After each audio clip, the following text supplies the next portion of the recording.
All right, well, I'll save us from ourselves and I'll call this meeting to order at 9:34. It's great to see everyone. Lindsay, I see you. Nice to see you. Liz, nice to see you. I haven't seen Lindsay for over a year. She's been hiding on these things.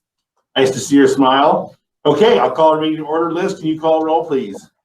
Yes, sir. Secretary Halverson? Here. Excellent, thank you. Vice Chairman Harrigan? Here. Thank you. Member Holmes? Here.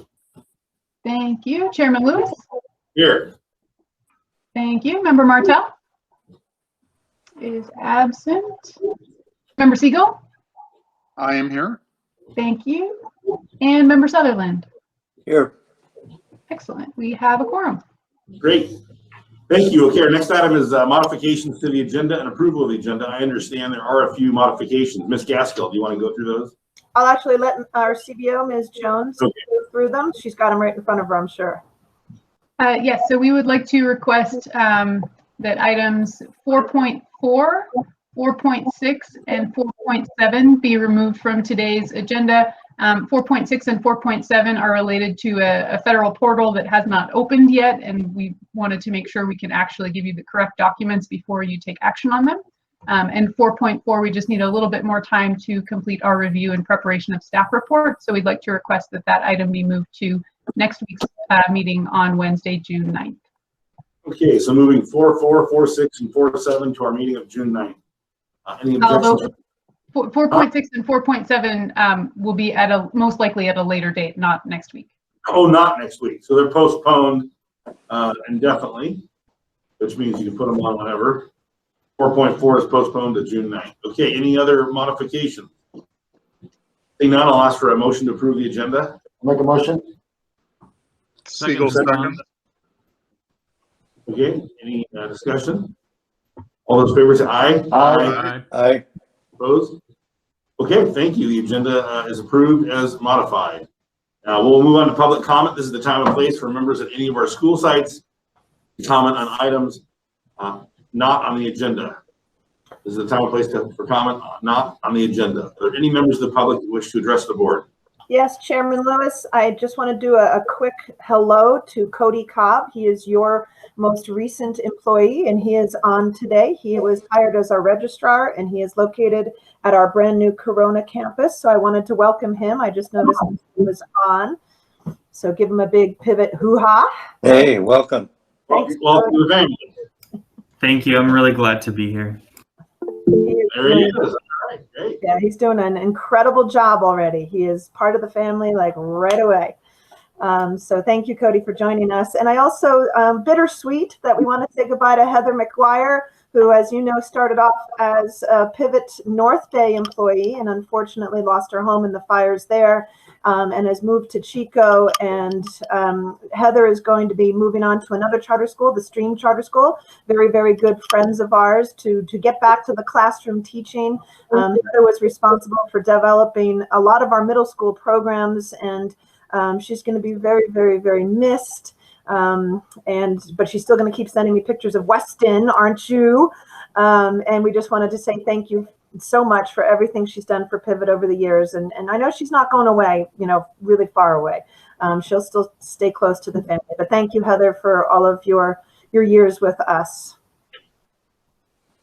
It's very nice. Hi, sorry, I was muted. Thanks, Jana. Yeah, I'm not going very far. Like I said, I'm still going to rep all my new Pivot water bottle and my jacket still to come. I'll be repping that at Stream, like daring to take it off. Well, thank you again, Heather. You helped develop 2 campuses, not just 1, but 2. So thank you.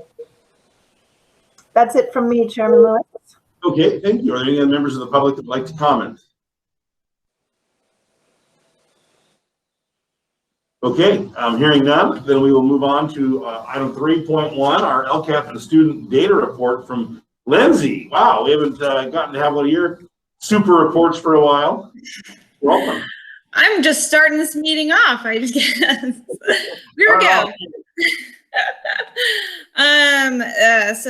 Liz, thank you for running through the slides for me. So it's broken up into 2 pieces. The first is the overview of the Lcap, and then the second is just some general student data. For those of you who don't know, or as a reminder, the new Lcap template is on a 3-year cycle. So essentially you kind of establish your goals and metrics and actions pretty early on in that first part. And then once that's established, the next few years, you just give updates. So this Lcap that you guys are gonna see later on today is year 1 of a 3-year Lcap.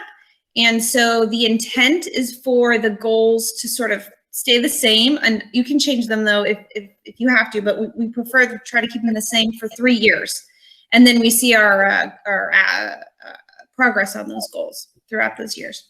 So here are the goals that we're focusing on for the next 3 years.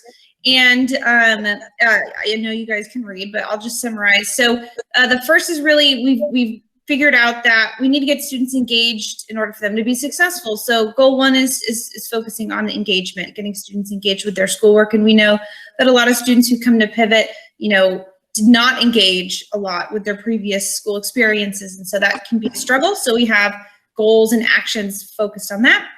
And then college and career, you heard that a lot. What's their post-secondary goals after they leave high school? We want to focus on making sure students are set up for success when they leave Pivot. And then general academic achievement while they're at our school. So we want to make sure that they're growing in their skills in both English language arts and math, among the other subjects, of course, but those ones are watched very, very, very closely by the state and our authorizers. And so we want to highlight those. And then lastly, we are required to have an English learner goal for North Bay because it has a sizable English learner population. So we have a separate goal, but that is also incorporated into the academic achievement goal for the smaller site. So we're not losing sight of our English learners at the other schools. It's just that it's required of us to have a separate individual goal if you have a larger enough EL population. And so you'll see that North Bay has a separate goal for English learners. So how do we measure our progress towards those goals? They have to be measurable metrics that we can calculate essentially each year to see progress. And here are some of those measurements that we will keep track of for the next 3 years. And in the LCAPs that were provided to you and that you guys will take action on later, there's a baseline that has been established based on data that we have now. And so some of that is from the fall, some of that is from last year, some of that even is from the year before, because we have to use California State dashboard data, which is the publicly available. California Department of Ed pushes that data out on their website.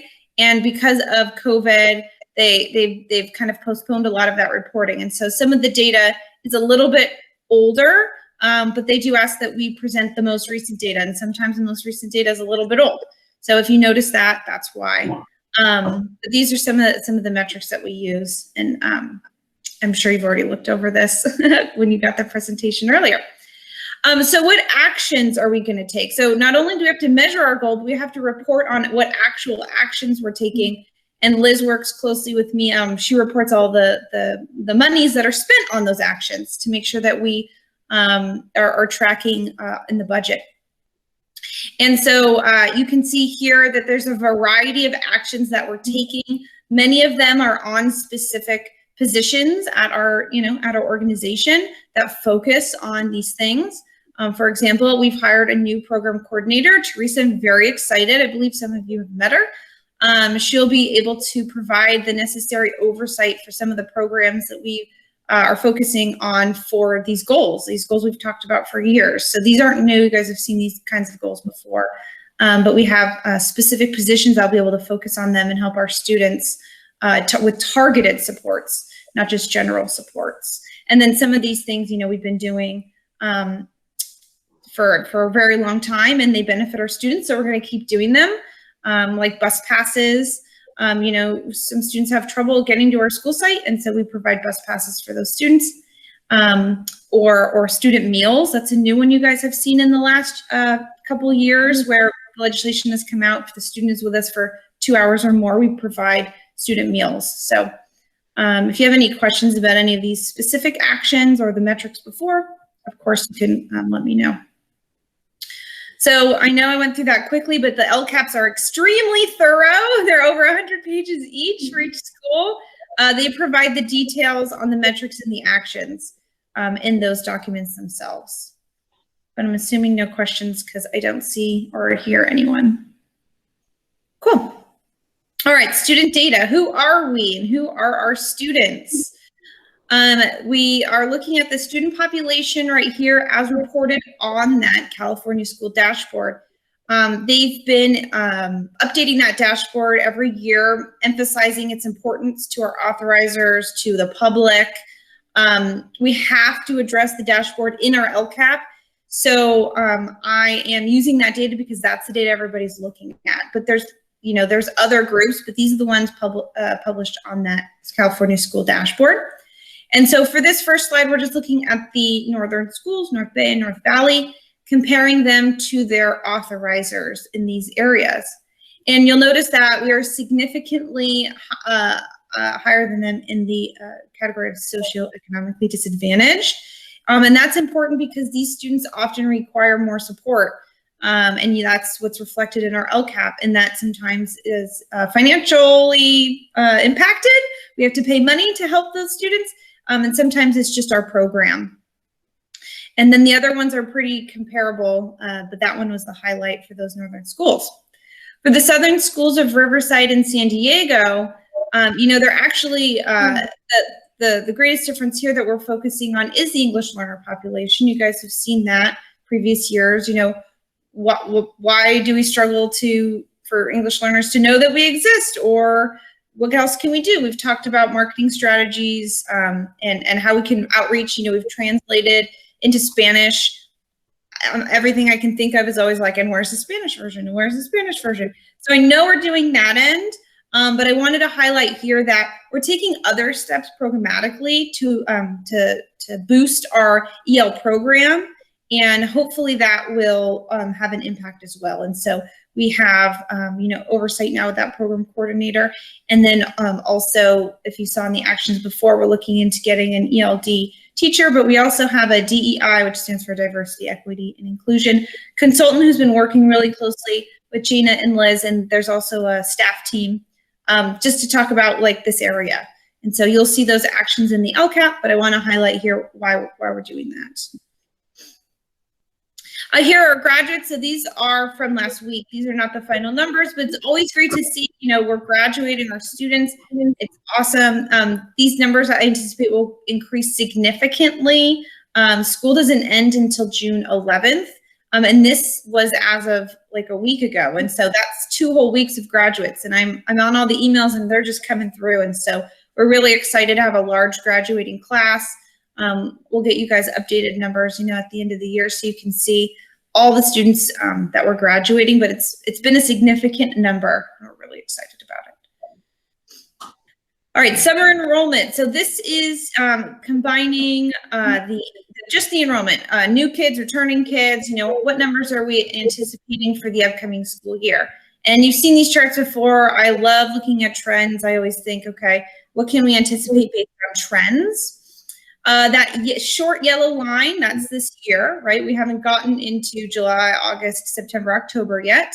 So that little line is the starting point. You'll notice some patterns here.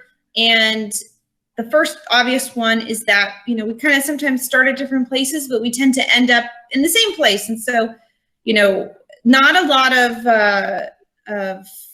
worry about, where are we going to go or where are we going to end up. It's been pretty consistent for the last few years.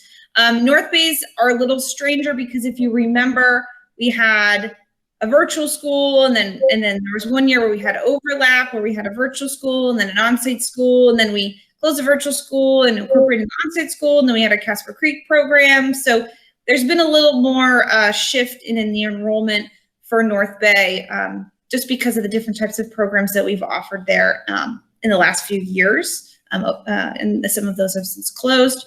But we have little data for this year, but trends, end up in the same place. So I anticipate it's going to go up. And as you see for some of those schools, there's a sharp increase around August because families are like, I'm done with school. They don't think about it. And then when school starts to come around, they're like, oh wait, we have to go to school. So there's a lull for a little while, but we anticipate a sharp increase in late July, August. Our survey results. So we've sent out a lot of surveys this year, related to COVID, related not to COVID, on-site surveys. And so, how are we doing? And so we did send out the regular sort of satisfaction surveys to families as we normally do. These were some of the highlights. That survey was a little shorter because we addressed some of those other questions in other surveys that we had given. But these were the ones that were sort of tied to the goals, the LCAP goals. And so we're really trying to focus on engagement, college and career, and academic achievement, right? So how satisfied are we with the curriculum? Overwhelmingly, people seem to be satisfied. Academic achievement, we added a little bit about COVID in there so that they can really think about, despite COVID, like how's it going? And we were pleasantly surprised to see that many are happy regardless of, the impacts of COVID. And then preparedness for college or career. You can see that that one is not as strong as the other ones, hence why we have a college and career goal. And you guys know that we've really put a lot into CTE pathways and hiring a consultant. And our new program coordinator, Teresa's gonna, now that she's on board, she's gonna be working closely. We wanna see that graph look a lot like the other graphs. We wanna move some of those bars over to the right. And then overall satisfaction. So this one's a funny one because it's so overwhelmingly positive. Even if they have issues with our other aspects of our program, they're overall extremely satisfied with our school. The comments which are on the next page have been overwhelmingly positive. There was almost no negative comments at all. And they're happy. They know that we're working really hard for them, even if they're, not as satisfied as they could be with aspects of the program. It's been overwhelmingly positive responses from families regarding Pivot in general.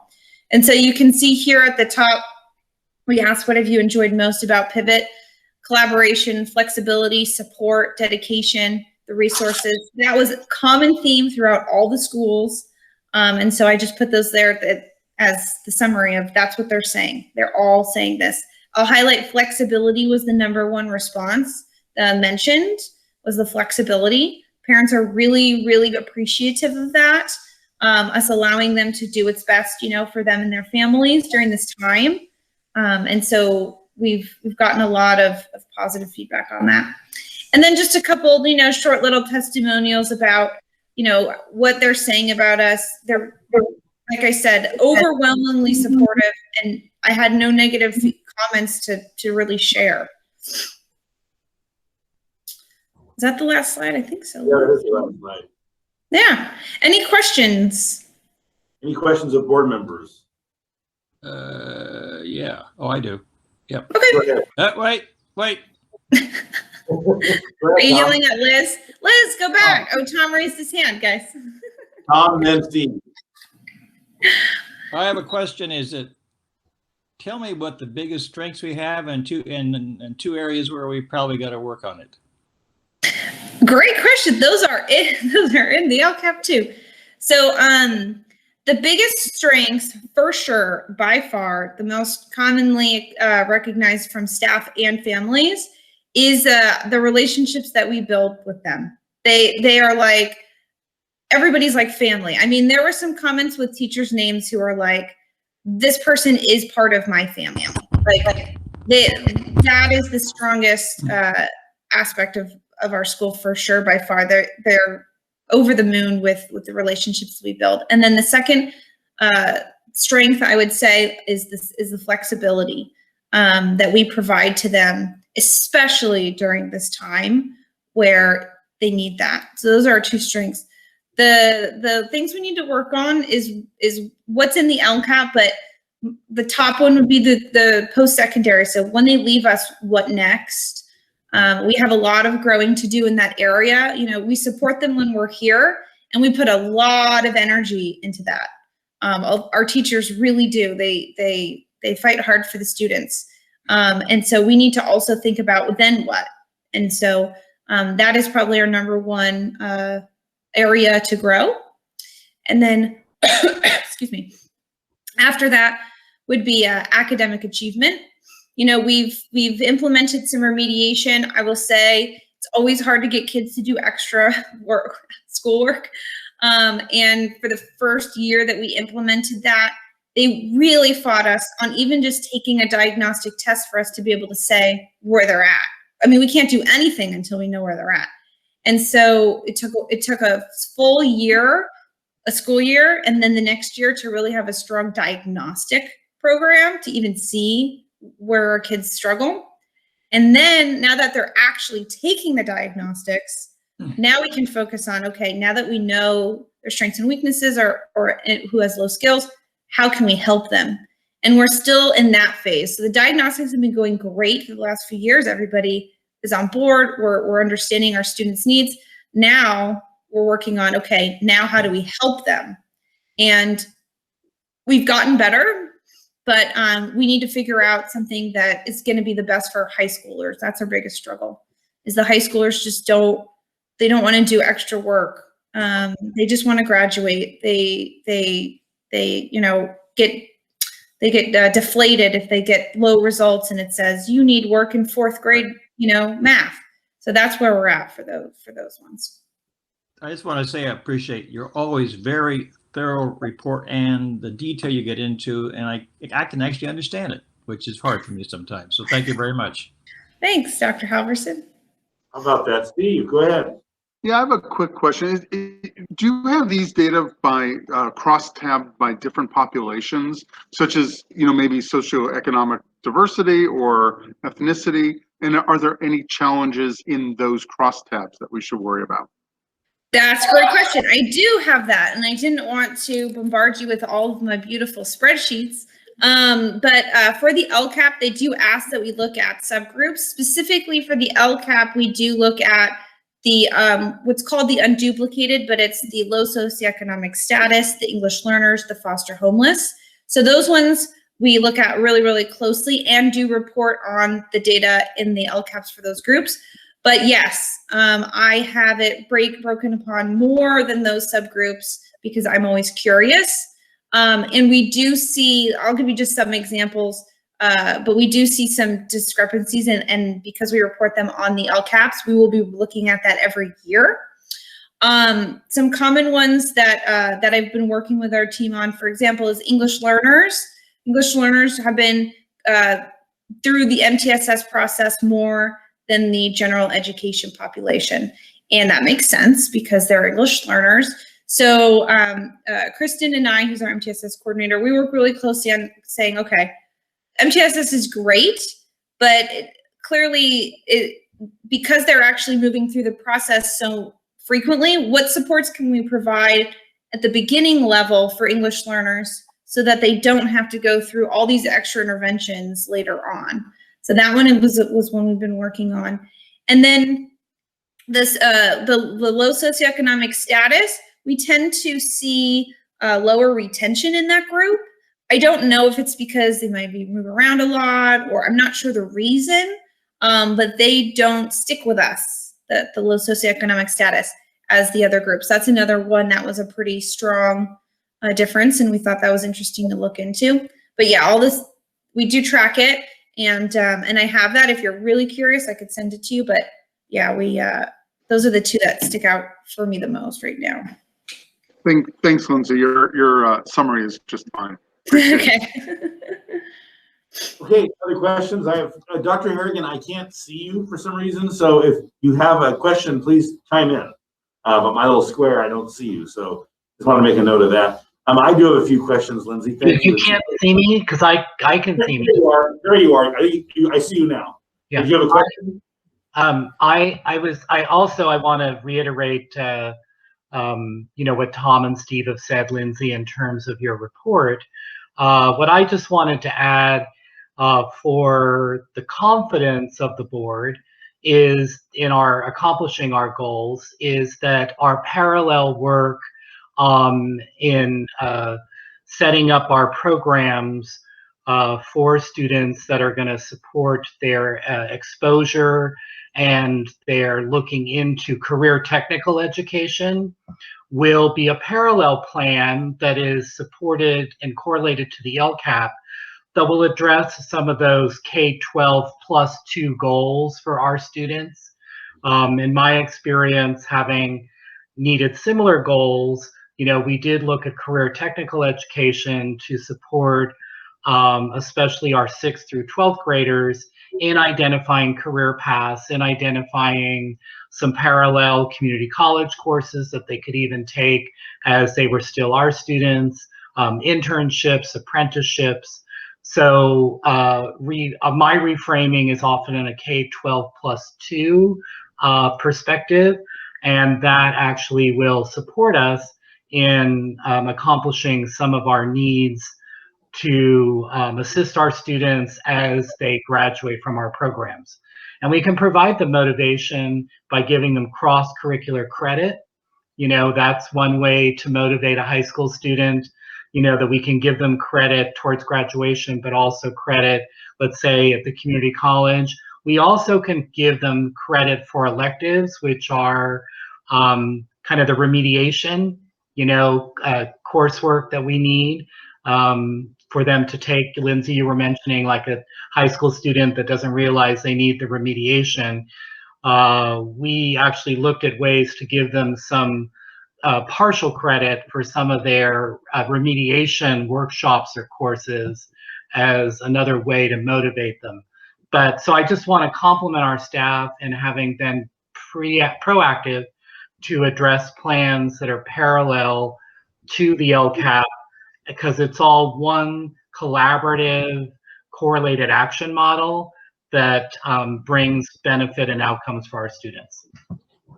Yeah, so to quickly speak to 2 points. So we did do the elective credit, and that was fairly successful.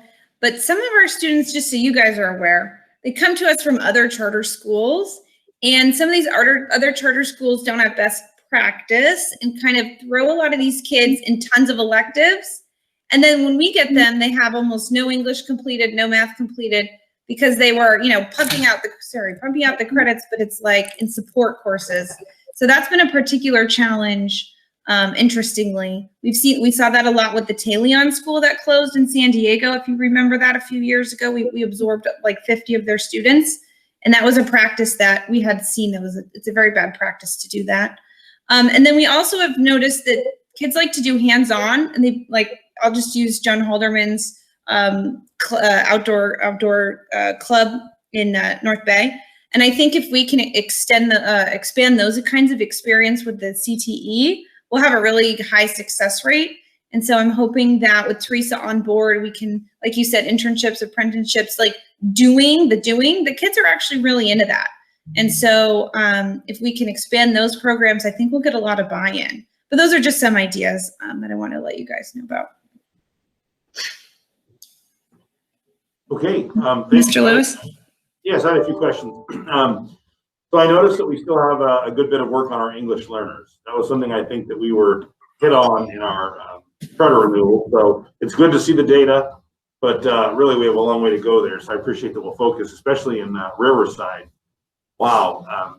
So I know that I talked to Ms. Gaskell about that last evening. So good to see the numbers. We have work to do. On graduates, I know that you said these aren't the final numbers. Do you have any feel for are we proportionally still on track to graduate students?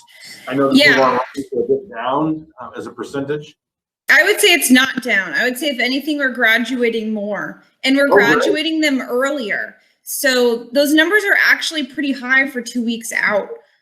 So I'm anticipating a really high proportion of graduates this year. It's been really, really successful. It's been pretty awesome, actually. Great. Well, congratulations to you and the staff and the faculty. I didn't know that, so I'm glad I asked the question. That's terrific. Yeah, that's a good question. And if I can add to that, if you guys choose to have a board meeting in August, you'll get updated numbers and I am like so excited to share those, because we are all in agreement that we're going to have much higher credits and higher graduating levels. But we get the graduation requests come across all of the admin teams' emails when the teachers ask for Shannon and her team, and which will be Cody, to evaluate them. And there have been so many early graduates, and I mean back in March we started getting seniors graduating, and there's just been a ton ever since. So it's been near and dear to my heart to see that. It's really made me happy. So the teaching staff have done an awesome job bringing those kids along this year. I'm so proud of them. And let's make note too that this is not in response to lowering our standards for COVID, which some schools have done. Some districts have actually said, that's fine. Just, look, we don't need to do all those requirements for graduation. And so these graduates are doing it to the high standards that we've kept.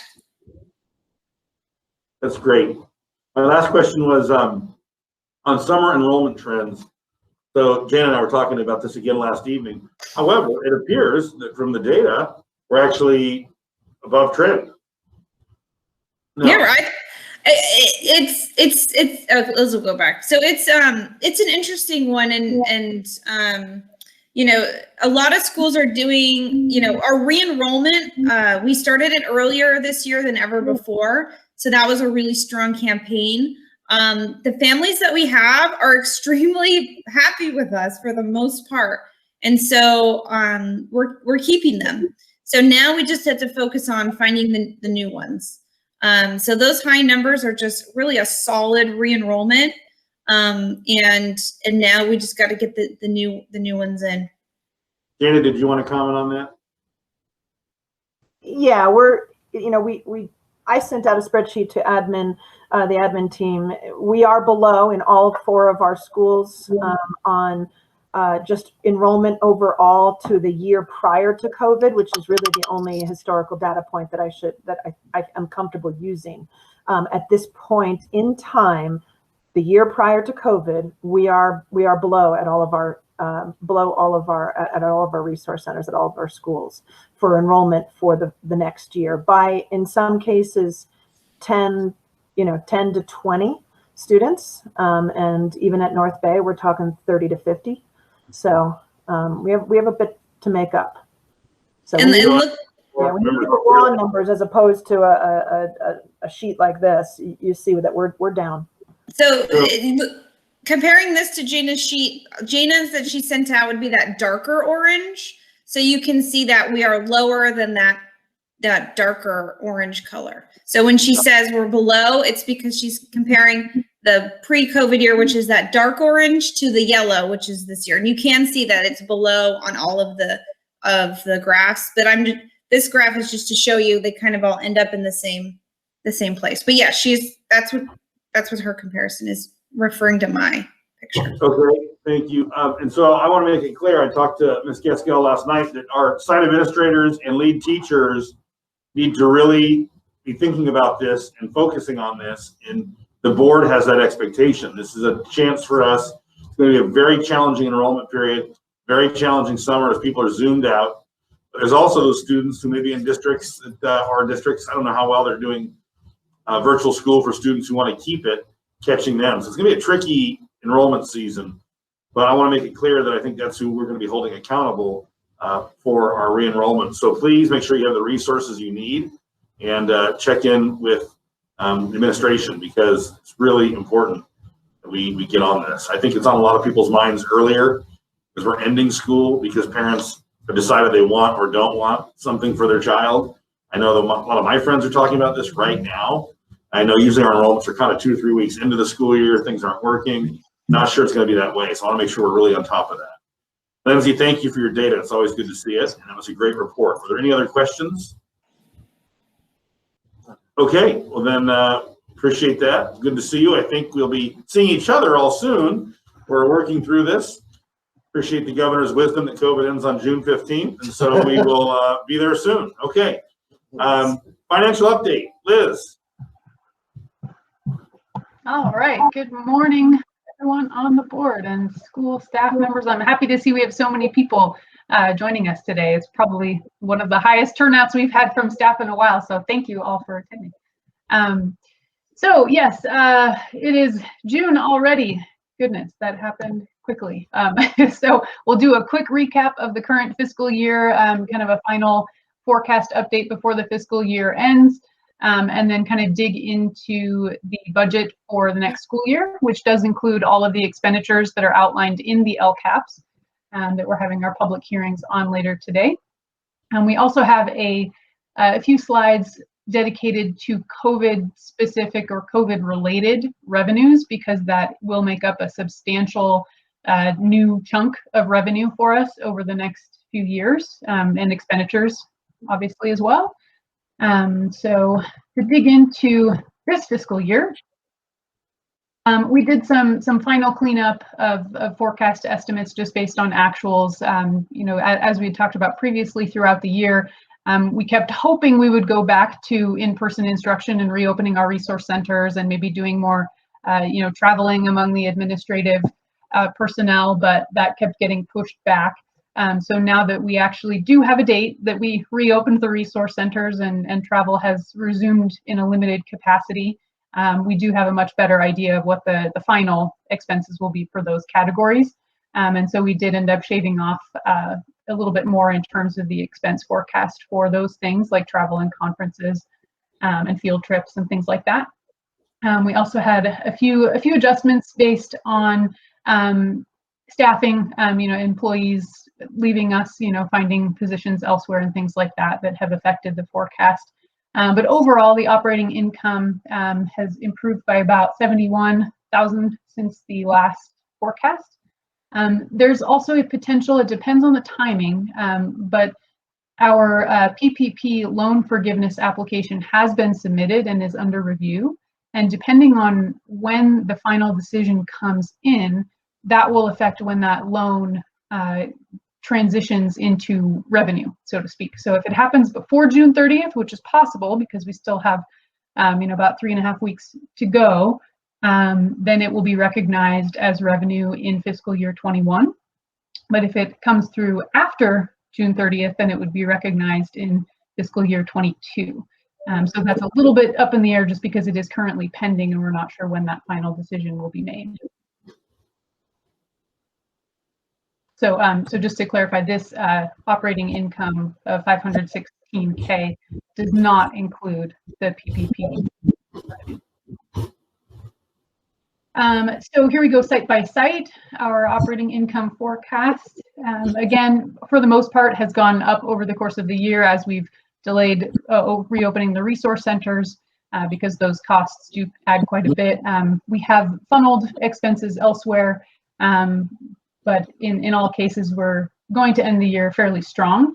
And then also just a note at the top up there with the PPP loan forgiveness, that revenue gets booked to the home office of Rhodes Education, preliminarily at least. And we're currently working with our auditors on how that would affect the books of the individual schools, because Rhodes Education Organization, as the nonprofit, is the entity that applied for the PPP loan and is the employer.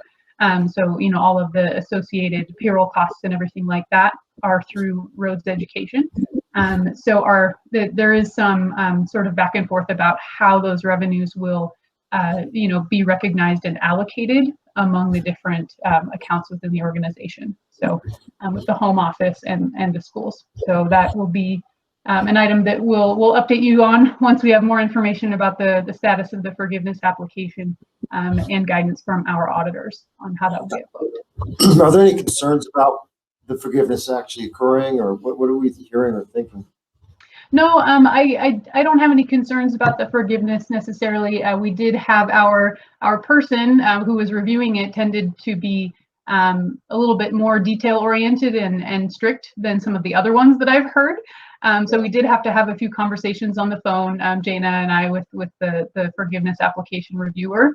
But, you know, overall, they were, you know, very easy to work with. They seem to understand, you know, where we're coming from. And it seems, you know, that we submitted more documentation that they requested, and they seem satisfied with that. But I think, you know, at first they were just a little bit, you know, kind of confused about certain exclusions because most of the funds, 100% of the funds went to payroll costs, which are eligible. But we had removed several, you know, sort of pots of payroll expenses because we have other restricted revenues that pay for certain positions and things like that. So they were just asking us a bunch of details about how we did the actual calculations. And Liz, our experience, our EdTech experience, and sort of the groups that I'm in with charter schools is that they are getting they are being approved. I don't know of any that have been denied. So that's the good news. And many charter schools, nonprofits applied for this for the same reasons why we did. It was tough being able to make payroll with all the cuts and pandemic and everything. So, all the ones I know of have been approved.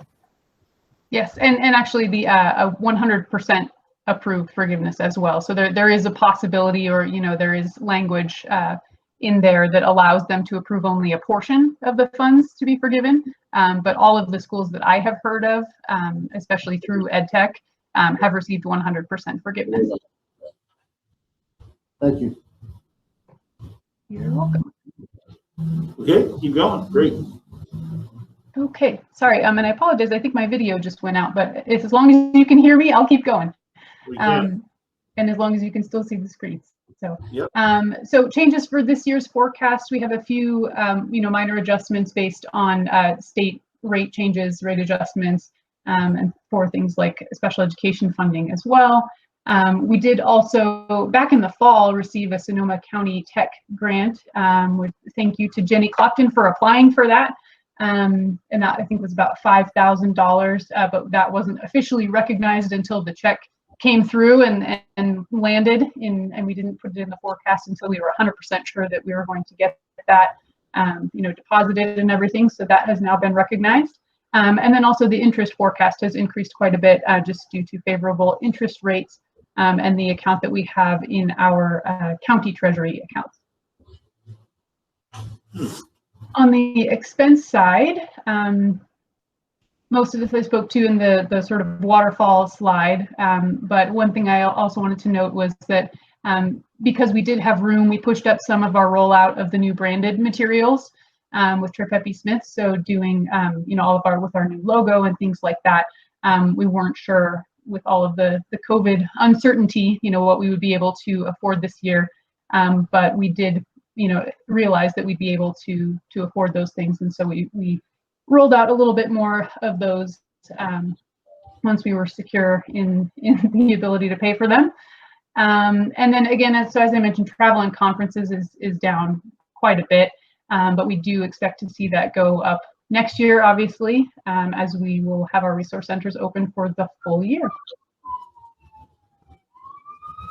So the monthly cash balance for this year has kind of jumped around a bit, but fortunately, thanks to the PPP loan, we have been able to have sufficient cash and maintain that at a level that also helped us weather the deferrals this spring. And so unlike some other organizations that were struggling with cash, we did not have to pursue any financing options, and we're looking like we'll have a healthy cash position through the summer as well. Okay, any questions on the current fiscal year forecast update? Questions of board members? It looks great, forecast. Any questions? I see thumbs up. No? Okay, go ahead, Liz. Okay, thank you. Okay, so next year's budget. So obviously we have the May revise that came out last month, and the governor has included several things in here that look very nice, some of which may or may not continue, depending on what the legislature does with it and what we finally end up with this month. But one thing to note is the COLA. People are calling it a super COLA because it's increased so much, and it basically reinstates a statutory COLA from this past year that we didn't actually get, and then another COLA on top of that for the coming year. So it kind of compounds to this 5.07% for LCFF, which is great. Other statutory programs have a 1.7% COLA, and then special education ended up with 4.05. So in general, very, very favorable on the COLA front. There are some additional ongoing funding things that Pivot is, as they currently stand, Pivot is not eligible for. So things like for unduplicated pupils in some of our neediest populations, like low income, low socioeconomic status students and English learners. The way it was worded in the May revise was only for schools that receive a concentration grant, which requires a certain minimum threshold percentage of those students, which we do not meet. But there is some debate about changing the formula to also include schools that receive supplemental grant funding, which we do. So we'll keep you posted on whether or not these additional funding streams might apply to us at some point based on the final budget. And then there are several one-time funding sources, more things for professional development for teachers, which is the Educator effectiveness grant, and more things for targeted intervention and health and safety and all these kind of things. Again, some of which pivot under the wording in the governor's proposal would not be eligible for, but these things continue to be debated hotly. It sounds like some of them, and a lot of the wording has been, proposed to change.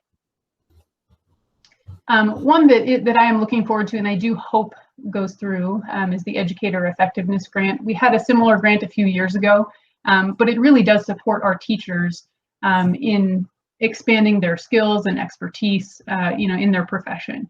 And it's something that is really valuable for teachers who are going through induction. So new teachers who need support, and kind of that mentorship from experienced teachers.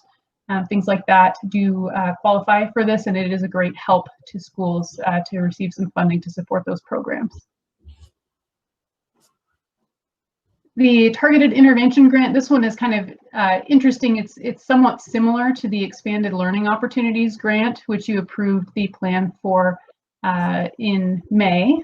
And so again, I'm not sure if this is going to go through in the official budget because there are so many funding streams currently kind of being thrown at remedying issues that have arisen because of COVID.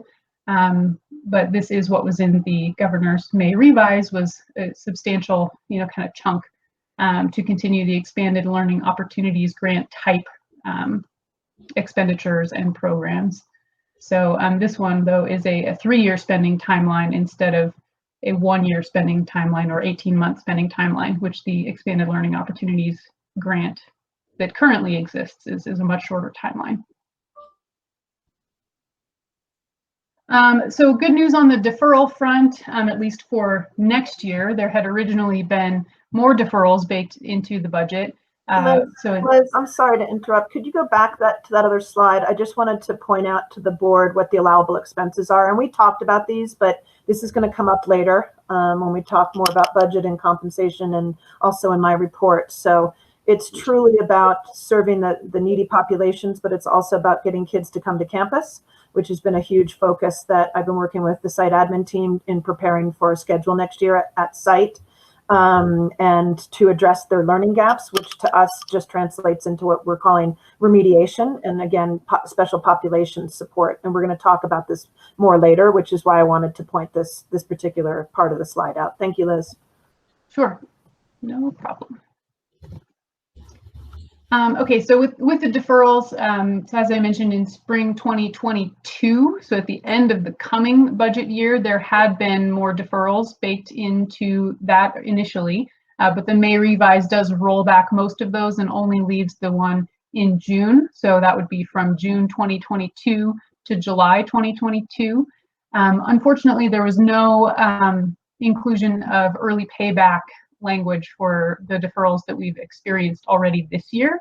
Many of us were kind of hoping that would happen, as the current plan is to pay back the deferrals, basically allocations that were supposed to come to us from February through June of 2021 are scheduled to be paid back incrementally from July through November of 2021. So that's a pretty long payback timeline, and we had hoped that because of the healthy financial state of tax receipts and things like that, that we would maybe get some of those paybacks sooner, but that was unfortunately not included. The good news is that Pivot's cash position is still strong, and even if they don't pay back those deferrals early, we should still be fine on the cash front. There is a kind of a lot of focus on in-person attendance. So as Jana mentioned, with the Expanded Learning Opportunities Grant, which we do receive, it is a little bit more difficult for schools like ours that are non-classroom based to use some of those funds because they must be spent for in-person instruction. And for the traditional schools, there's no allowance to continue the sort of like distance learning virtual programs. They did have some, you know, kind of amended attendance requirements and things like that, but those are not going to continue. So it's possible that for families that do want to continue in that environment, they may consider enrolling in a school like ours instead, or a designated independent study program within their district. But so that's just kind of, you know, it's good to be aware that the traditional classroom-based districts are not allowed to continue, at least under the proposal for the May revise, are not allowed to continue the sort of distance learning option as an option of their traditional programs. They would only be under independent study allowed to offer those.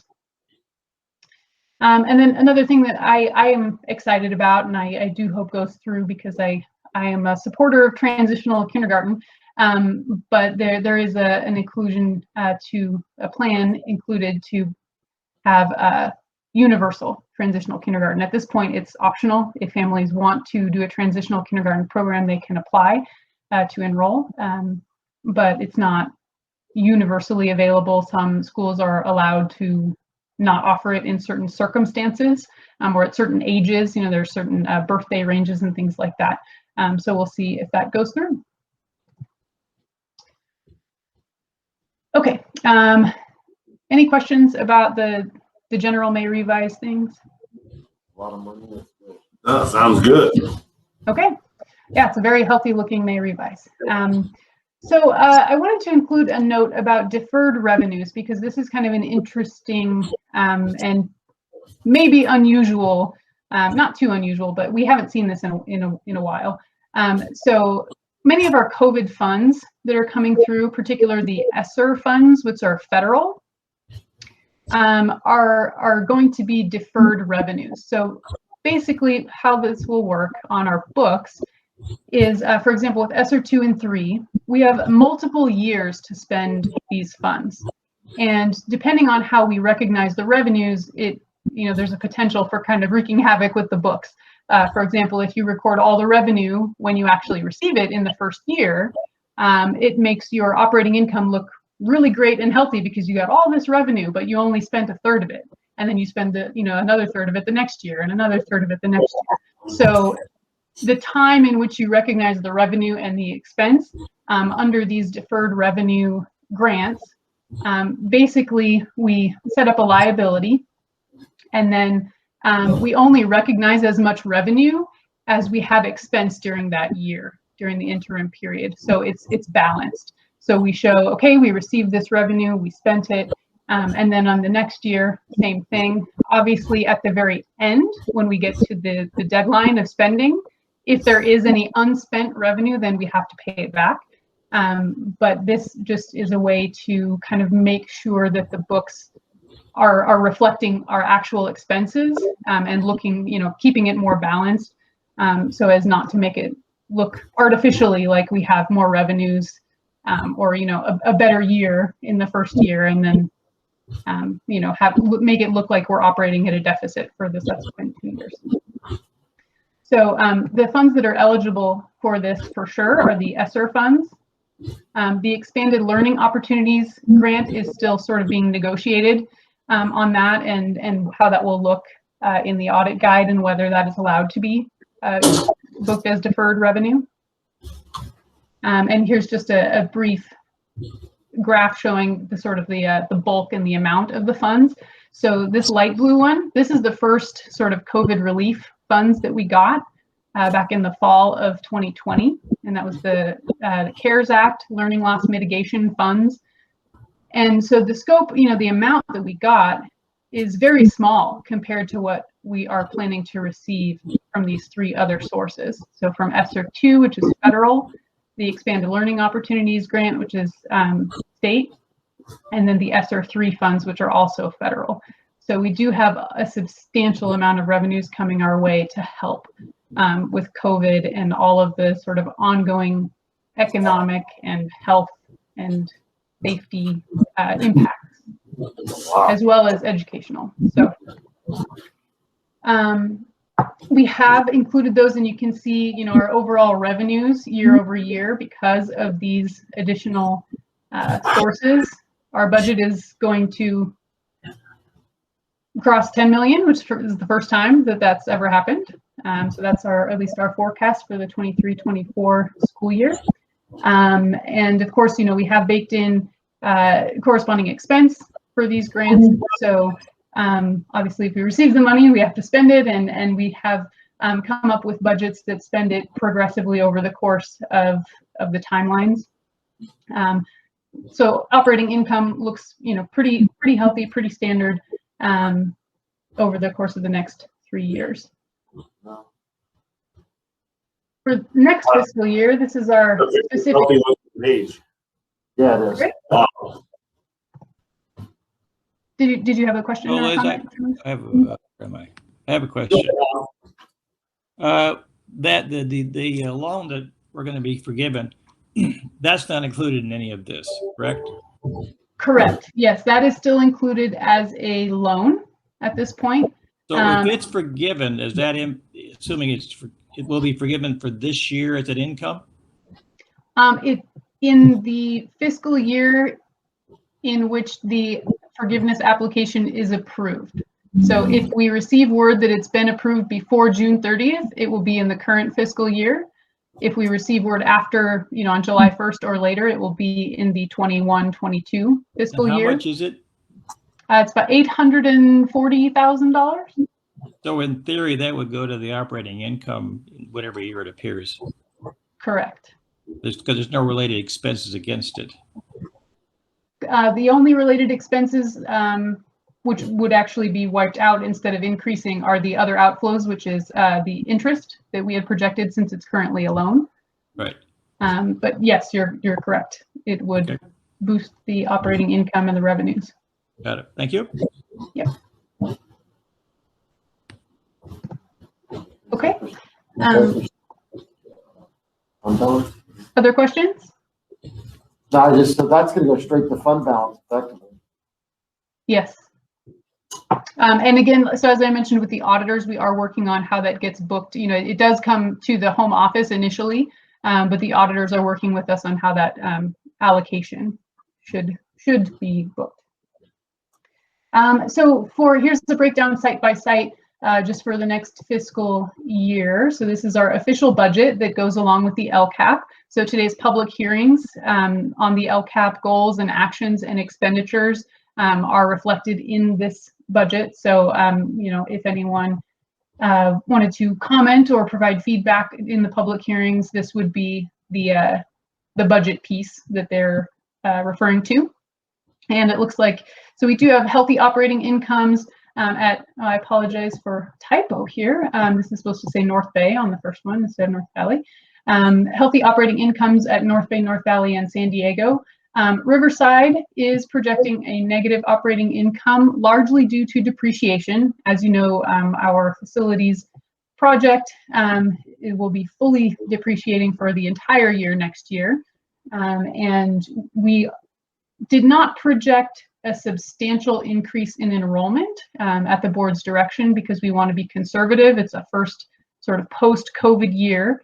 I'm optimistic that because of the new site and its location and its convenience, proximity to public transportation and things like that, I am hopeful that we will see enrollment increase beyond what is budgeted. But we did maintain and hold that sort of conservative estimate on the enrollment.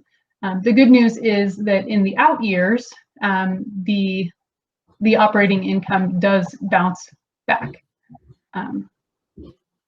So, and fortunately, the ending fund balance can cushion it, can absorb it for next year. So we hope that this will be better, but we're just projecting conservatively for budget purposes. Here's just another view of the COVID revenues and expenses and showing how the timelines kind of shift. So for this coming year, most of our expenses for sort of addressing learning loss, trying to get students back on track and back to the new normal, so to speak, with their education will be paid for with the Expanded Learning Opportunities Grant and ESSER 2. The subsequent year will shift to ESSER 2 and 3, and then the final year is only ESSER 3. And this is due to the respective deadlines for spending each of these grants. So the Expanded Learning Opportunities Grant is basically a 1-year timeline, whereas ESSER 2 is 2 years, and ESSER 3 we have 3 years. So overall, though, the expense for COVID-related things is the highest next year, and then it starts to peter off a little bit after that. Cash projection for next year is looking very stable at this point. We almost didn't put the graph in because it's a little bit boring, but you know, if I can say that with a cash projection, that's a good thing, right? And then just to sum up, boring is good for cash.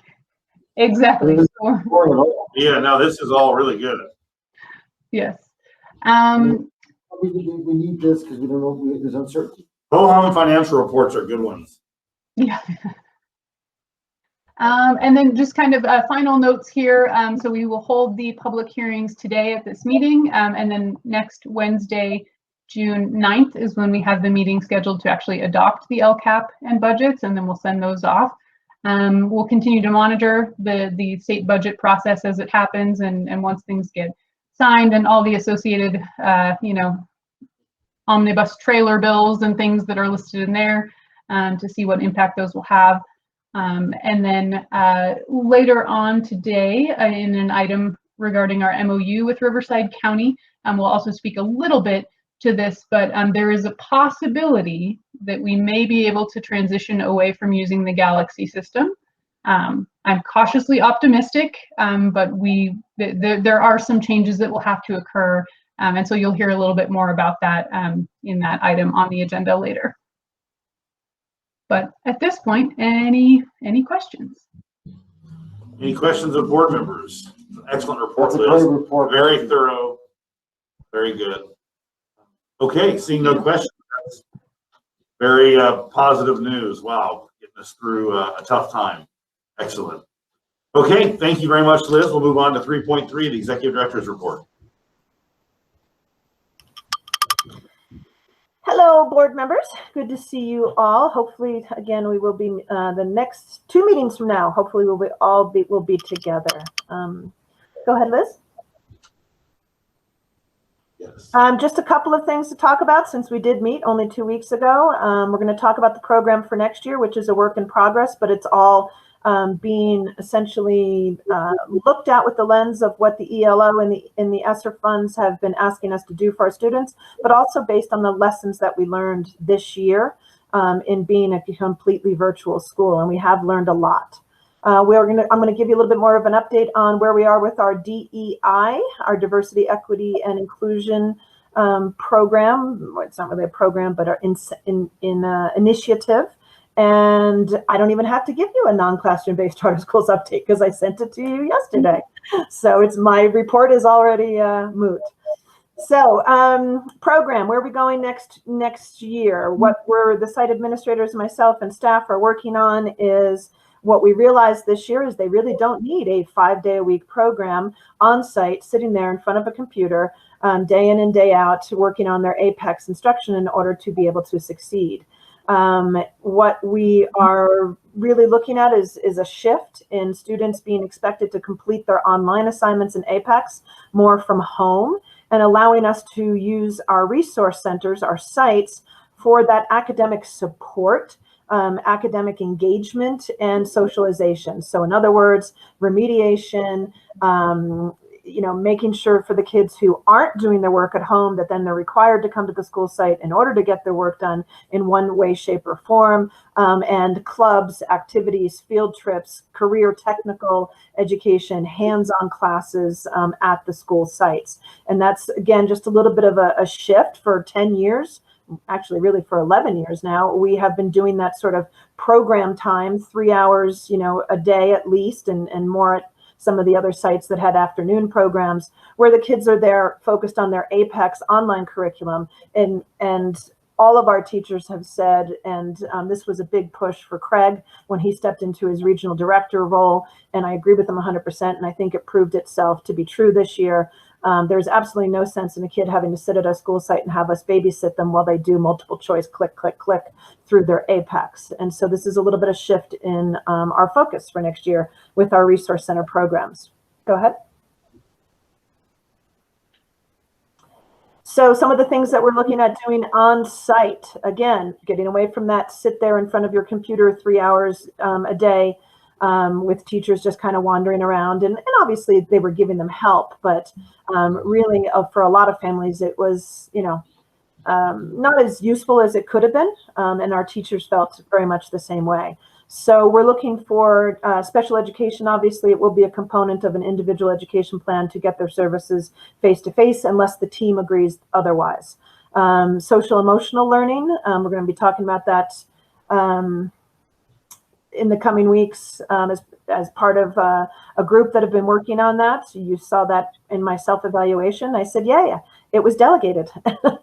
And they're going to be presenting something to me in the coming weeks about how it's going to fit into the program. That'll be on-site and virtual as well. You'll see it pop up in the virtual. Some CTE, some of our pathways that we've developed that we got the grants for will be on-site.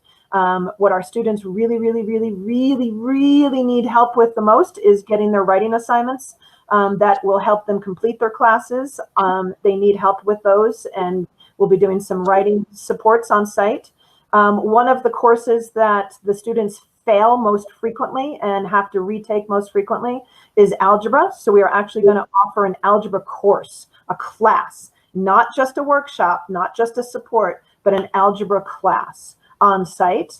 Hands-on activities, remediation, as for example, is our ELD, independent study functioning skills, response to intervention. All of those will also be some virtual access as well with and a reading specialist you will hear about later. Our clubs, our family meetings will still be expected to be on site, and there may be exceptions made, but we are going back to our original push to have our once a month family meetings. If parents can't show up to a school once a month, that says something about their commitment to the independent study program. So we're going to go back to that being once a month on site. So less focus on the actual APEX online curriculum and the courses they're doing while they're on site, and more about the support and the socialization and skill building. Virtual. Our teachers did such an amazing job doing these workshops, and we're going to continue to expand those. Teresa is going to be helping to oversee and support those courses. We have some other changes in staffing that we'll talk about later that will also be supporting what's going on in those workshops with our special populations. We will continue with our office hours. That was fairly new the way we did it this year virtually, where teachers had office hours for the courses that they taught. And again, at some SEL and some social emotional learning and some special education will continue to be virtual for the students who need that to be virtual. And when we have, for example, counselors in North Bay providing SEL for students down in Southern Cal, for just as an example. And we will allow some of the weekly teacher and student meetings. So that's going to continue to be required, but those can be on video conferencing. But the family ones where the parents must show up, they will be required to be on site on Fridays. Any questions? Go back, sorry. Any questions about some of the changes we're looking at making in our program, our educational delivery model next year? Questions of board members? Those look like great things. Yeah. It's amazing you can do all that, but I guess we're getting additional resources and you have some additional help coming on board funded by the federal dollars. So that's great to see how you're doing it. Yeah, I was just going to remark, I watched this presentation, I'm impressed. Just looks great. Yeah, it's pretty exciting, and everybody's been involved, which has been amazing. The admin team, Craig has really taken the lead with the site administrators and developing what this looks like. We had a couple hours we met when I was at North Bay last week, and Craig happened to be there and Tracy happened to be there. We had more admin there than we've ever had in one time. It was kind of cool. And we really drilled down, we really looked at the details of this, sorry, Dr. Halverson. And it's, What did you say? I did not, I owe you $5 You is owe what me I said. $5. No, I'm not taking, I don't want a credit card, I want cash. I'll Venmo you, Dr. Halverson. Anyway, you could tell I'm very, very excited about this, and I really appreciate the help of the site administrators and Craig on our being able to move this forward. They've done an amazing job. So. Well, it's neat to see federal dollars or these extra monies allocated, but then see how they're used and actually see what we're really going to do with it. We're really going to be helping our students a lot. Yep. Really good things. Okay. Other comments? If not, you can continue, Jana. No? Okay. Okay. All right. As I mentioned at the last board meeting, we did hire MIM Consulting to work with us on our diversity, equity, and inclusion initiative. We have a core group of staff from all various, we have counselors, we have educational coordinators, we have classified staff. Liz is actually, deemed the DEI coordinator. As I mentioned last time, this is something that's very near and dear to her heart, and she has really kept it on the surface for us to move forward with this over the last year and a half. We will include all constituents of the school. Everyone will actually participate at different levels. The first thing that we're going to be doing is a culture survey, and essentially asking people, how they interact with students, what their perceptions are, what their biases are, and that will end up in a report, and I'll get into that in a second. MIM Consulting made it very, very clear that one of the things they traditionally do is they do expect 100% board involvement, and oftentimes what that means is like an 8-hour training. I told them that I didn't foresee that in the near future on the horizon for this board, but I wasn't 100% sure, and that I would ask for input from you all as to the level and degree to which you would like to participate in the first couple of steps of the DEI initiative. So I'm looking for a little bit of feedback and discussion around that. Didn't we appoint 2 board members at our last meeting? Yeah. And I thought Dr. Harrigan. That's the level you would like to keep it at then, correct? Well, I want to hear from board members. No, I know we appointed for more on the development of this effort. This work effort is really important. And so we have 2 board members to advise and be involved, but I'm not saying that's all the board should do. I do want to hear from board members. I was just trying to affirm that we appointed a subcommittee on this. I thought we did. Okay. Comments from board members about level of involvement? Yes, Dr. Harrigan.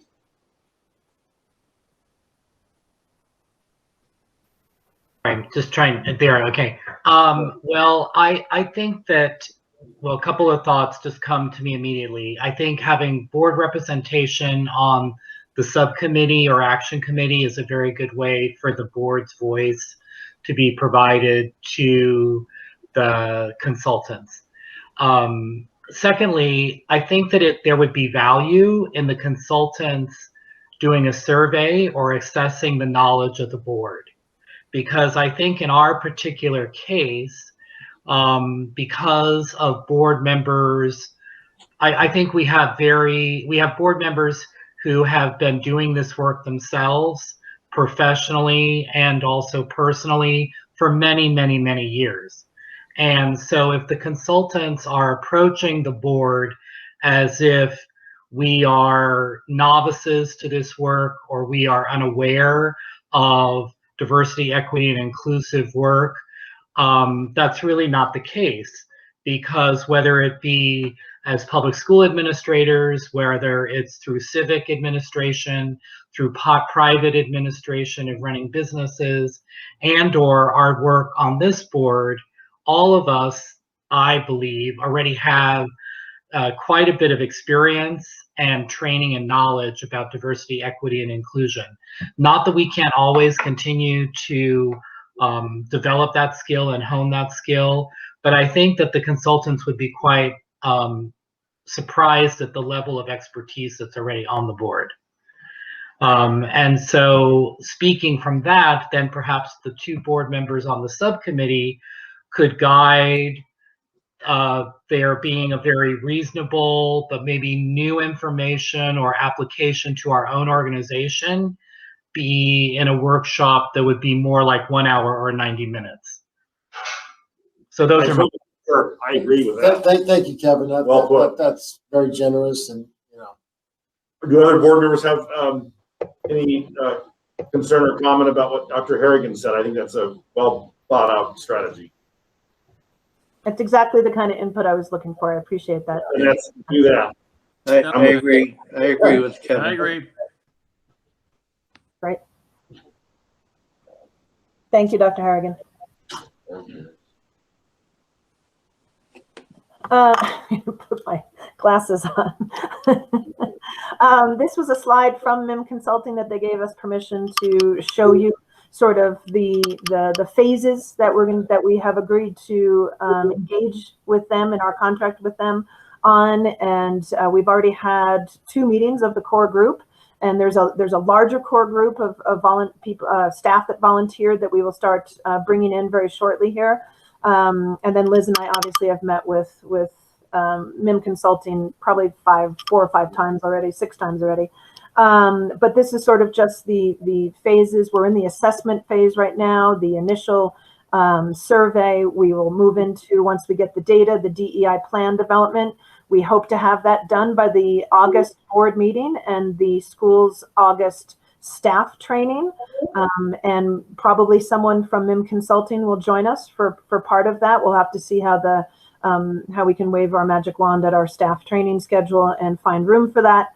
And then obviously we'll go into implementation mode of really making, the heart of this, beat within Pivot, and then evaluating how well we did, a year and a half from now, and what we need, what future changes we need to make. So we're all very, very, very excited about it.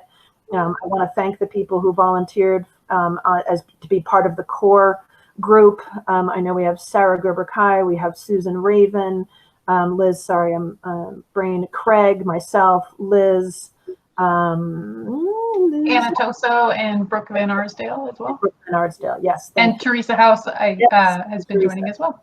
Yes. So that is the core group, but then we had about 10 other people who volunteered to be part of that we're going to kind of classify as the expanded core group. So it's very exciting stuff. Any questions? And Steve, thank you again for introducing us to Maria Morales. Great. No question. Okay. This is just the second slide of kind of what just to let you all know, give you more ideas about how this works with them. So, okay. The Wicked Witch is dead. That's all I have to say about non-classroom based charter schools. We think. We think, yeah, that's not all I have to say. Could be playing possum, but certainly appears so. Yes. Yes. And when I say this with excitement, cautionary excitement, we know it's not dead forever. It is dead for this year, this particular legislative session.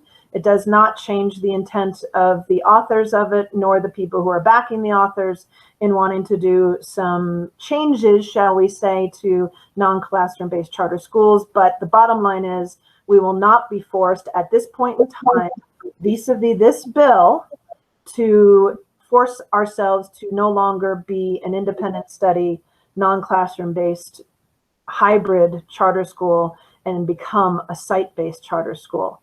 So hopefully what they recognized is that we were able to do an exceptional job at what we did this year with complete virtual, and our students actually having a huge improvement in their educational learning.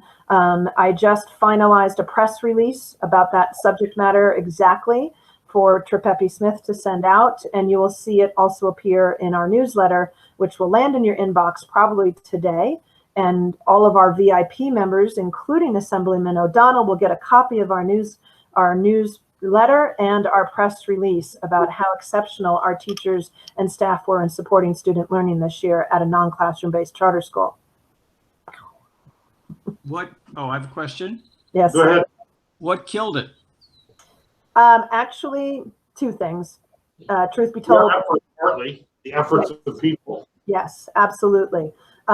When we met with Senator Cortese friends. His father was friends with Mr. Trepepi, who you all know. Most of you know, a lot of you know, and he agreed to, his son, Senator Cortese, agreed to meet with us. His chief of staff met with us, and chief of staff told Nicole Smith that they rarely see a bill with such a huge list of opposition groups. And as per my email on Sunday night or Monday night, whenever it was about chambers of commerce, it was about retired superintendents, it was about LGBT, sorry, all of the social organizations coming together. And there were several, there were several civil rights groups that came together and opposed this as well. So there was a long list. The other part of this, frankly, as we know, is that our governor doesn't want any huge battles between large contingencies in his state, and 200,000 students being served through non-classroom based charter schools is a pretty large contingency versus, some of the people who are backing the non-classroom based school killers, shall we say. So he didn't want the fighting. And I frankly heard that he didn't like either solution. What we were suggesting should and could happen versus what others were suggesting. So he said, here's the compromise. They extended the moratorium for 3 years. I mentioned it in my email, but I thought it would be 2 to 3 years. They extended the moratorium on new non-classroom based charter schools for 3 more years, and that's the compromise. So it was lots of opposition that I think really helped kill this. So thank you all who, spoke up about this. It just goes to show, though, I really appreciate many of you, and Tom, I know you were involved, and I made some calls myself. Those things don't go unnoticed. We all need to step up when there's a call for this kind of thing. This was a bad bill, period. And it died as it should have. Bad bills should die, but it takes work, unfortunately, and it won't go away. And so we just need to stay vigilant. But it's really good to know that over 200,000 children will have their future wiped from them by a legislature that just is not focused on the right thing for our students. So I'm glad that it's going away. And it's just another thing that, the governor's seeing things a little differently right now, and that is helpful. So, okay, thank you. Any questions of Jana? Very good. Lots of good news today. Nice. Wish they were all this way. Okay, we'll move on to 4.1, the board meeting calendar. Ms. Gaskell, go ahead. So I provided the calendar that we had pre-COVID when we all used to be able to meet together. That was a fairly traditional calendar of board meetings, including coming to the August staff training. There's Dr. Halverson's iPad in the camera, if you can't see it. So please keep in mind that we do believe that we are going to go back to the previous requirement under Senate Bill 126, where we all have to meet in Sonoma County, which is the largest school that we have in the county, serving the most amount of students, which is a real bummer. It's been kind of neat to bounce around again and see other staff and all the students. But so this is just the hold on a minute. The governor just at the behest of the League of California Cities, you'll want to check with this, and several other entities. We inquired of the governor if the Brown Act rules that we've been living under that allow meetings like this and meetings in your home without posting, having people in your home. There's been a relaxation during COVID. We asked if those were going away on June 15th.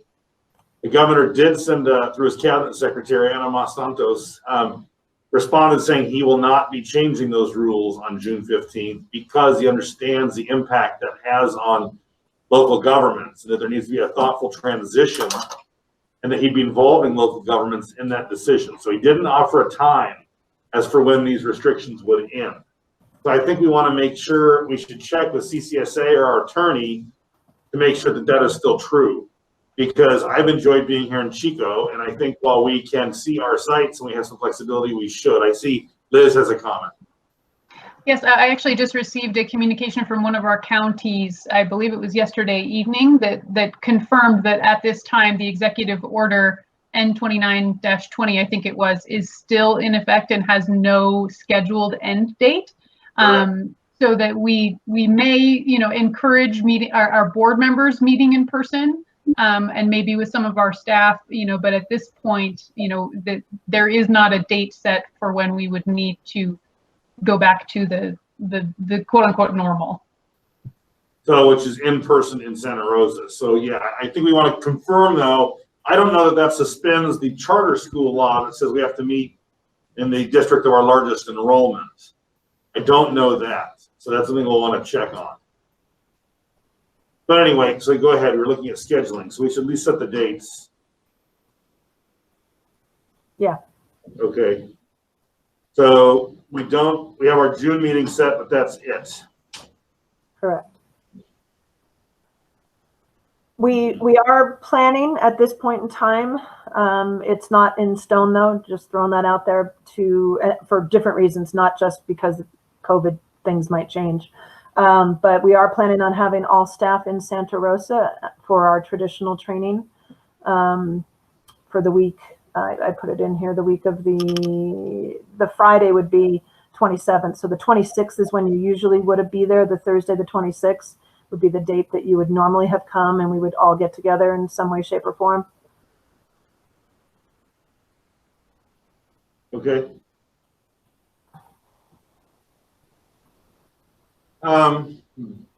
That August is going to be hard for me. I'm coming back from St. Louis Thursday evening. I'm meeting on I'm going to a meeting on public safety centers and fire station design with a team. And I have an engagement on Saturday, but that is the date you most all could meet. So maybe you guys do. Because the next weekend is Labor Day and people probably don't want to do that. But I'm open to that. You know, and keep in mind, we added that meeting because you all enjoyed being there when all the new staff were there and all the veteran staff were there. And it's really the only time you can actually see them, especially if we do actually lose our flexibility to not go to campuses, other campuses. So that meeting was never, you know, are there things to talk about? Yes. Is there anything that we know is required to be approved at an official board meeting on that date? No, not necessarily right now. That could change because that's been changing rapidly lately. But anyway, so I'm just kind of throwing it out there. That's why that meeting was put in there a couple of years ago. Let me ask you this. Can I ask the board members, could we send out a poll for weekends that we can make? Like, so maybe we could send out the same weekend of last year and then the weekend following and poll board members to see which works best for people. Sure. So let's respond by Monday if we can, board members, and then we'll approve that on our board meeting Wednesday. Can we do that? I'll send out what they call a doodle, which is like a calendar survey. And if you don't want to do it that way, that's fine. I will also give you the option of, I will email you a list of the dates and you can also just reply to me. So we'll do it both ways. Pick Fridays and Saturdays of the weekend last year and then the weekend before and after, just to give us full flexibility. And we'll see how that works for board members. Thank you. Okay. That's great. And then Chairman Lewis, did I hear you correctly that you'd like this added to the June 9th agenda? Yes, the results of the poll, I'll talk with Jana and we'll set the dates based on highest board member participation. And then we'll affirm that on the 9th. Thank you. Thank you. Okay, great. Let me go back to my agenda. Okay, the next item is item 4.2, the MOU between Pivot Charter School Riverside and Riverside County Office of Education. Jana, would you like to start with that? Sure, I gave you some background information on the public section of our board agenda in board docs. Essentially, Riverside has revised their MOU. They've updated it. It is shorter. They are out there ahead of all authorizers that I know of in their level of support and accountability, and I appreciate the new MOU. But most importantly, I appreciate that they have worked very, very hard at allowing some organizations, primarily the CMOs, to have the option of not having to do Galaxy. And that is in this MOU. There are two different options. Staying on Galaxy, or certain requirements that they will have of us and our financial systems to be able to continue to hold us, financially accountable and be able to see where we stand. We are not at a point where we have 100% agreement on this, simply because EdTech has a lot of proprietary information in the systems, and the level of access that Riverside County Office of Ed would have to have for their comfort's sake as an authorizer who must hold us, do their fiduciary duty in finances.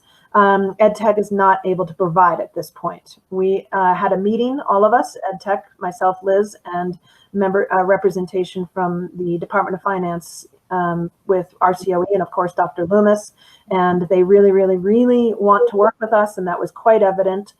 And EdTech as well, they want to try to find a way to make it work. But so what I'm not telling you is, I'm not telling you that by approving this MOU that we're going to be off of Galaxy. That is still a work in progress.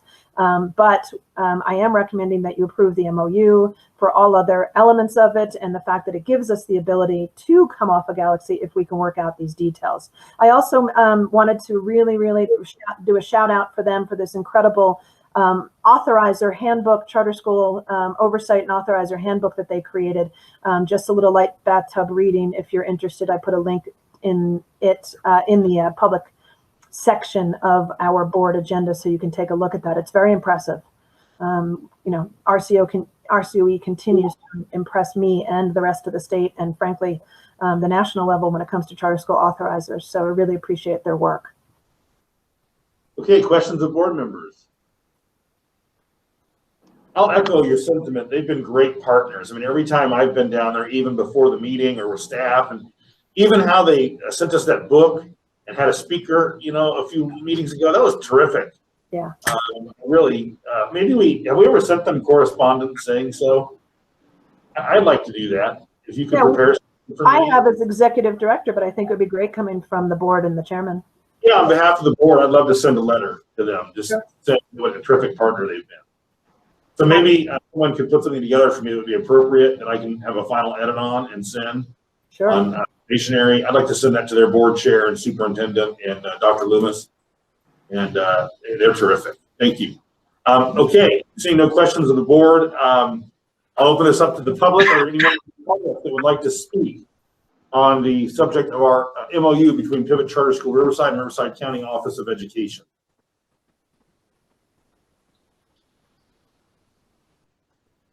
Okay, hearing no comment from members of the public. If there are no further board comments, I'll entertain a motion to approve the MOU.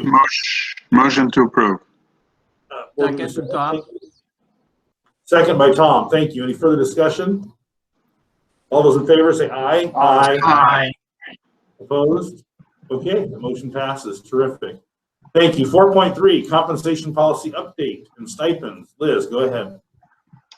Yes, so as you know, we have these compensation policies for longevity and expertise, and Brittany may also want to chime in if she is available, but recently we had some questions come up regarding certain different types of credentials which qualify for the credential stipend, and previously we had only recognized core subject credentials or multiple subject credentials, which are for like K through 8 level. That's the primary type of teaching credential.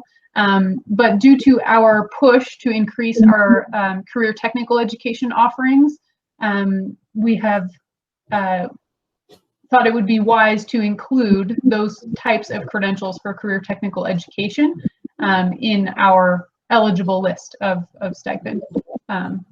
Brittany, are you there? Did you want to speak to it at all? I'm here. This is just, this is just expanded language, basically. So the stipend remains the same. It's just expanding on what credentials do qualify for it.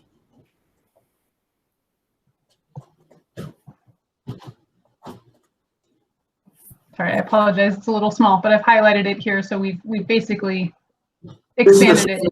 To the report, right, in Board Doc. Right, this is what's attached in board docs? Yes, this is what is attached in board docs, and the highlighted language is that which has changed. So instead of just being a core content or multiple subject credential, we've now added career technical education credentials as well. How does this vary from direction the board previously gave?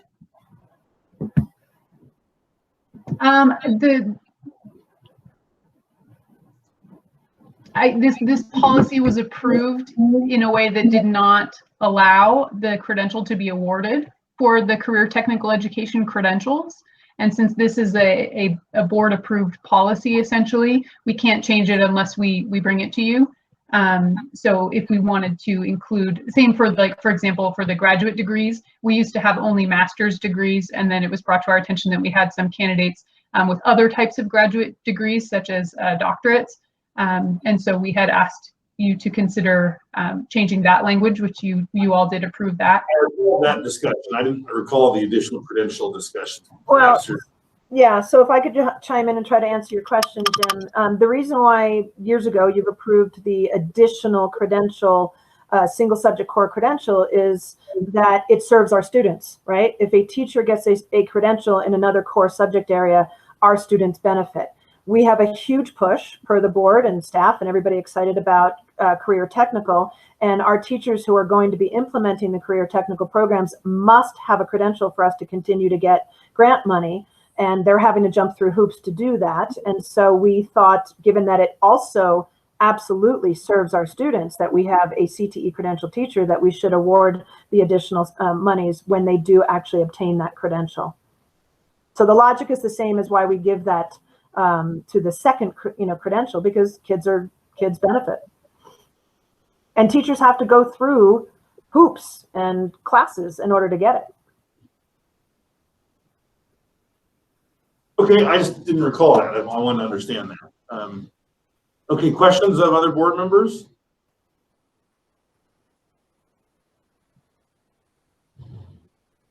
Right, group today. Okay. Okay, then if there's no other questions of board members, I'll open up to the public on item 4.3, compensation policy update. Are there any members of the public that would like to comment on the compensation policies?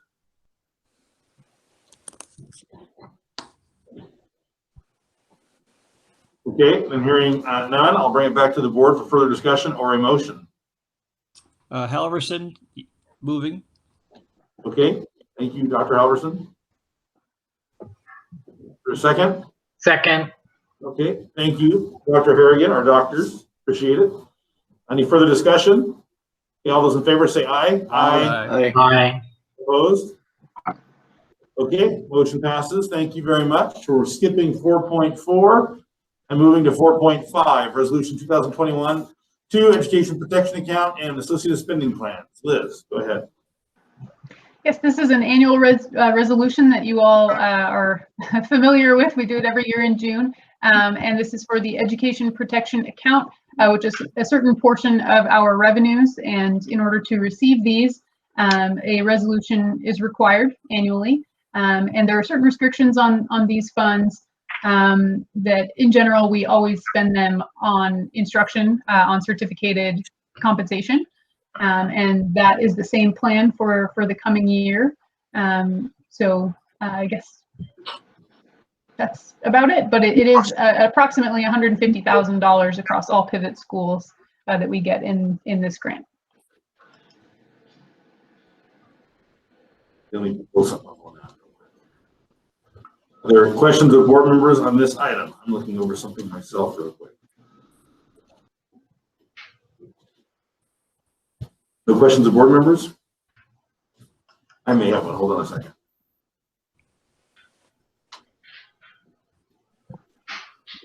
No, I don't. Okay. I'll open up to the public. Are there any members of the public that would like to speak on item 4.5, Resolution 2021-2?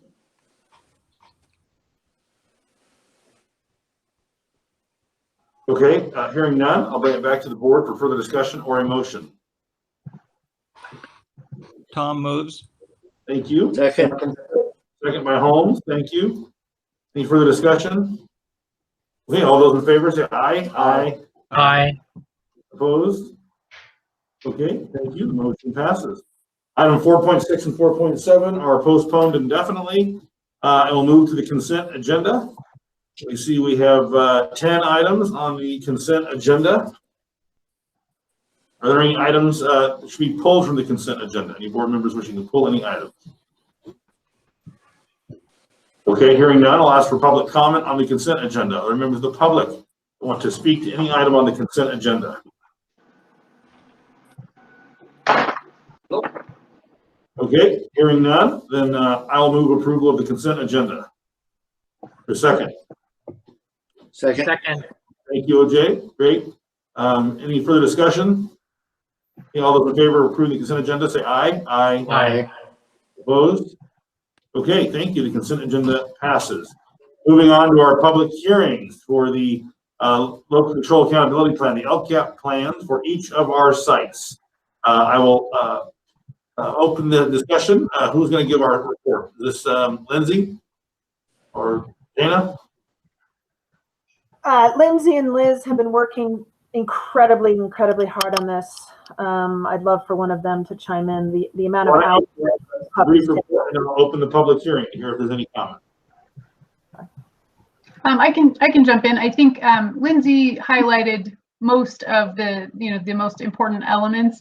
I just want to point out that the requirement for adoption is at 2 separate meetings. So there's a public hearing for each of our LCAPs, one for each school that we have on the agenda today, and the LCAPs and the budget must be approved at a subsequent meeting.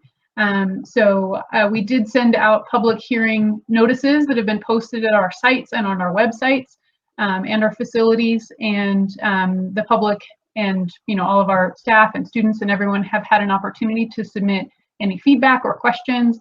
We have a designated email address as well, lcap@pivotcharter.org, and I'm just looking right now, and we actually don't have any official feedback or questions or comments submitted on that email address or in the chat box. So, but if obviously, if anyone has public comment they'd like to make live, we can do that, but I don't have anything that anyone had sent in advance. Okay, that's why, and I can attest that the public hearing notices are posted here at the company headquarters, so they are indeed posted. Okay, I will open the public hearing for the Lcap for all 4 sites. The public hearing is now open. Are there any members of the public that would like to speak regarding our Lcap? And I appreciate the hard work of the staff. I did review these. Really, like as you said, Lindsay, over 100 pages, a lot of work. And I know we just kind of moved through it, but I assure you that we've read them, and these are a real core to our funding and our ability to improve each year. So I really appreciate the efforts. Public hearing is open. Are there any members wishing to speak? Okay, then I will close the public hearing, and these will be approved at our meeting on June 9th. Is that correct? And there's still further time to comment, Liz? Yes, I will keep the email address monitored, and if any other comments come through, we will let you know. Okay, there are no action on these items. The purpose of this was for a hearing. The action will take place at our next board meeting. So we'll move on. I think that concludes our normal agenda. We will move into closed session on 2 items. We have a conference with labor negotiators, and we have a public employee performance evaluation today. And so that's where we'll head. Thank you all, staff. Great school year. Great job. We really appreciate all you're doing. And we look forward to seeing you soon. Okay, thank you. We have come out of closed session on 2 items. There is no reportable action. That said, I will state that our next board meeting is June 9th at 11 a.m. It'll be by teleconference. And with that, I think there is no other business, so we will adjourn the meeting, right, Liz? Yep, sounds good. Thank you, John. Have a great weekend. Take care.